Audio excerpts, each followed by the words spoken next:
Хочу сказать вам, что в этот год богатые на кандидатов башканы. Я их всех уважаю. Считаю, что кто будет башканом, тот и будет, того и будем любить и слушать. Но я поддерживаю кандидатуру Янивоглу. Почему? Потому что он 11-12 лет уже варился здесь, в этом котле, и он быстрее войдет в русло. А может, можно сказать, даже и вошел он в русло. Почему я это говорю? Потому что все башканы избранные, они начинают работать и минимум год входят в курс дела.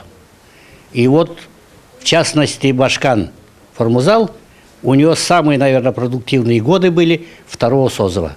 Второй раз, когда был избран. Поэтому не всех, как говорится, уважаю, но я, так сказать, интересы Гагаузии, народа Гагаузии хочу, так сказать, поддержать с этим башканом.